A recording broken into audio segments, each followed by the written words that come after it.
கிறிஸ்துவுக்கு அன்பானவர்களே, ஆண்டவருடைய நல்ல பெயரிலே உங்களை வாழ்த்தி ஆசீர்வதிக்கிறேன். தேவனாகிய கடவுள் இந்த புதிய நாளின் நன்மைகளை மேன்மைகளை கொடுத்து நம்மை தாங்குவாராக. இந்த நாளின் தியானத்திற்காக ஒரு வசனத்தை உங்களுக்கு முன்பாக வைக்கிறேன். அது ஆதியாகமத்தின் புஸ்தகம் 32ஆம் அதிகாரம் 18வது வசனம்.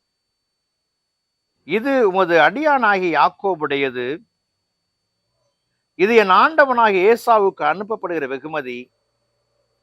இதோ அவனும் எங்கள் பின்னே வருகிறான் என்று சொல் என்றான்.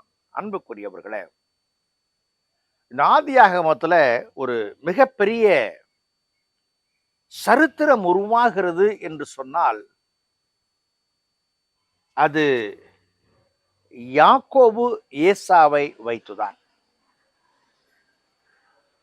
இரண்டு பேருமே நல்லவர்கள் தான், சகோதர பிணைப்பு உடையவர்கள் தான், தன் சகோதரனை ஏற்றுக்கொண்டு வாழ்ந்தவர்கள் தான், சகோதரனோடு உரிமையோடு பேசினவர்கள் தான். ஆனால் ஒரு நிகழ்வு வரும் பொழுது, அவன் தகப்பனை ஏமாற்றும் பொழுது, தாயினுடைய ஆலோசனையிலே அவன் கெடுதல் சகோதரனுக்கு செய்யும் பொழுது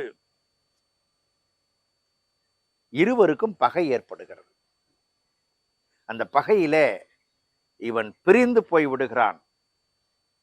யாக்கோபு பிரிந்து போய் விடுகிறான்.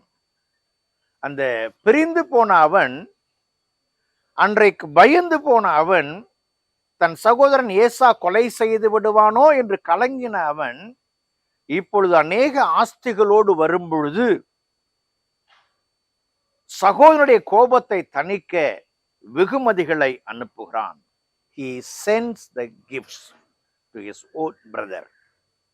அவன் வெகுமதிகளை அவனுடைய சகோதரனுக்கு அனுப்புகிறான். இங்கே அழகான வார்த்தை, இது என் ஆண்டவனாகிய ஏசாவுக்கு அனுப்பப்படுகிற வெகுமதி. வேலைக்காரனும் கூட ஏசாவை ஆண்டவனுக்கு என்று சொல்லி ஆரம்பிக்கிறான். என் ஆண்டவன் உமக்கு அனுப்பினது என்று சொல்லவில்லை. இந்த உறவை புதுப்பிக்கும் பொழுது என்னுடைய வேலைக்காரர் உம்முடைய வேலைக்காரர் என்பதை அங்கே அறிமுகப்படுத்துகிற நிலையை நாம் பார்க்கிறோம். அன்புக்குரிய விசுவாசிகளே, ஏசாவை யாக்கோபு ஏமாற்றின பொழுது ஒருவேளை அவன் அங்கு இருந்திருந்தால் இவருடைய நிலை வேறு. ஆனால் கால தாமதத்துல அந்த மோசமான கோபத்தின் குணாதிசயங்கள் மாறி ஒருவரை ஒருவர் அங்கீகரிக்கிற ஆட்கொள்ளுகிற நிலை வருகிறது. கால தாமதம் கோபத்தை குறைக்கிறது. கால தாமதம் கோபத்தை குறைக்கிறது. இன்றைக்கு நீங்களும் நானும் விசுவாசி என்று சொன்னால், ஆண்டவருடைய பிள்ளைகள் என்று சொன்னால், இவர்கள் வழியாக கோபம் குறைக்கப்பட்ட ஒரு சூழலை கற்று இறைவனுக்குள்ளாய் நிறைவுகளை காண முற்படுவோம். இந்த வெகுமதிகள் வெறும் அடையாளம்தான்.